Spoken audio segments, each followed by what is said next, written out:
Hello दोस्तों, स्वागत है आपका मेरे YouTube चैनल में और ये है कहानी टाइम। आज की कहानी बहुत ही हॉरर है और रहस्यों से भरी हुई है। कहानी शुरू करने से पहले मैं आप सबको ये बता देना चाहती हूँ कि ये कहानी एकदम सत्य घटना पर आधारित है और इस कहानी के सभी पात्रों के नाम बदल दिए गए हैं। अब हम कहानी शुरू करते हैं। ये कहानी पौड़ी डिस्ट्रिक्ट के एक छोटे से गाँव की है। गाँव में दहशत का माहौल था। ये दहशत किस लिए है, ये कहानी में हम आगे जानेंगे। दो बहनें जिनकी उम्र करीब 4 से 5 साल थी, अपने घर के आंगन में बैठकर गुड़िया के साथ खेल रही थी कि तभी उनमें से एक बहन अचानक से खड़ी हो जाती है और दूसरी बहन से कहती है, डरना मत और पीछे भी मत देखना, वो आ रही है। इतना सुनते ही दूसरी बहन जोर जोर से चिल्लाने लगती है और बेहोश हो जाती है। घर के सभी लोग उसे बेहोशी की हालत में ही उठाकर गांव के तांत्रिक के पास ले जाते हैं। गांव के तांत्रिक ने घर वालों को बताया, बच्ची ने झुम्पी को देखा। तांत्रिक ने उन्हें काला धागा मंत्र कर पहना दिया और कहा, दोनों बच्चियों को कुछ दिन घर से बाहर ना जाने दें। घर वाले झुम्पी के नाम से घबरा गए और घर पहुंचकर उन्होंने दोनों बच्चियों को प्यार से समझाया कि वो कुछ दिन खेलने ना जाएं।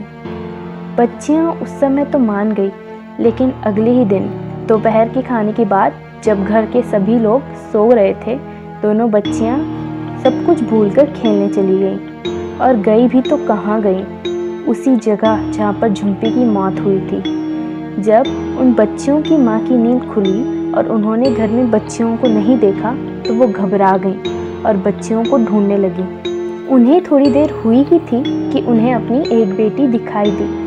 वो भागकर वहां गई और उसे गोद में उठाकर पूछा कि बहन कहाँ है। उसने बोला, वो तो घर में है, मैं तो इमली के पेड़ से गिरी इमली लेने आई थी। उनकी माँ को कुछ ठीक नहीं लगा और वो उसे घर वापस ले गई। पूरे रास्ते वो अपनी बेटी को डांटती रही कि बिना बताए बाहर क्यों गई, मना किया था ना। घर पहुंचते ही उन्होंने अपनी बेटी को बोला कि जा, छत में तेरी बहन घूम रही होगी, उसे बुला कर लेके आ।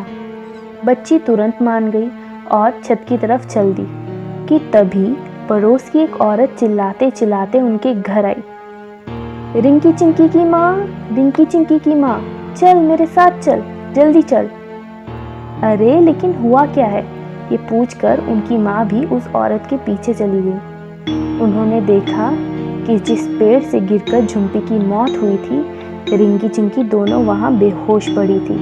ये देखकर तो उनकी माँ का दिमाग ही घूम गया कि आखिर जिसे वो अपने साथ ले गई थी वो कौन थी। उन्होंने अपनी दोनों बेटियों को गोद में उठाया और अपने घर वापस ना जाते हुए सीधा तांत्रिक के पास गई और उसे पूरा किस्सा सुनाया। तांत्रिक ने उन्हें कहा कि अच्छा हुआ तुम घर ना जाते हुए सीधा मेरे पास आ गए, क्योंकि तुम जिसे अपने साथ घर ले गई थी वो तुम्हारी बेटी नहीं बल्कि झुम्पी थी, जो अपना रूप बदलकर तुम्हारे सामने आई थी।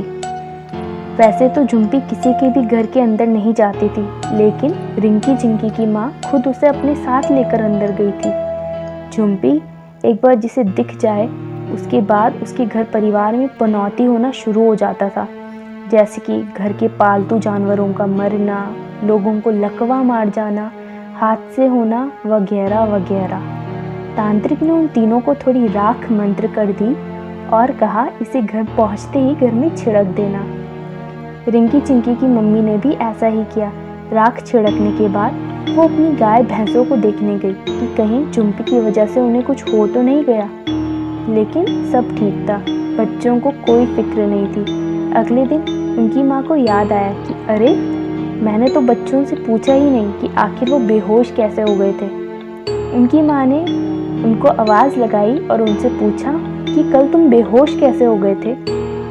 रिंकी चिंकी ने बताया कि वो पेड़ पर चढ़ने की कोशिश कर रहे थे कि तभी उन्होंने एक आवाज़ सुनी। एक लड़की उनको डांट रही थी, पेड़ पर क्यों चढ़ रहे हो, गिर जाओगे, घट जाओ। उन दोनों ने आसपास देखा तो कोई नहीं था। वो दोनों उस आवाज़ को अनसुना करके फिर पेड़ पर चढ़ने की कोशिश करने लगे। अचानक से उनकी आंखें बंद हो गई और वो बेहोश हो गए। उसके बाद का उन्हें कुछ याद नहीं था। इस घटना के बाद उनके घर में सब कुछ सामान्य हो गया था। लेकिन 10-11 साल बाद रिंकी चिंकी जब थोड़ा बड़ी हुई तब उन्होंने गौर किया कि हर दूसरे तीसरे दिन उनके सपने में वही पेड़, वही जगह जहां वो उस दिन खेल रहे थे और एक लड़की दिखाई देती है। और वो लड़की और कोई नहीं बल्कि झुम्पी थी। आज भी उनके गांव में झुम्पी का खौफ था, लेकिन उनके घर में सब कुछ सामान्य था। आखिर कौन थी झुम्पी? क्यों इस गांव में उसकी इतनी दहशत थी?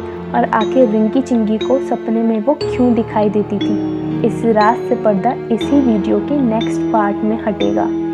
आगे की कहानी जानने के लिए मेरे साथ बने रहिए और चैनल को लाइक शेयर सब्सक्राइब कीजिए। मेरे साथ यहाँ तक बने रहने के लिए धन्यवाद और मैं आपसे फिर जल्द ही मिलूँगी। चलती हूँ।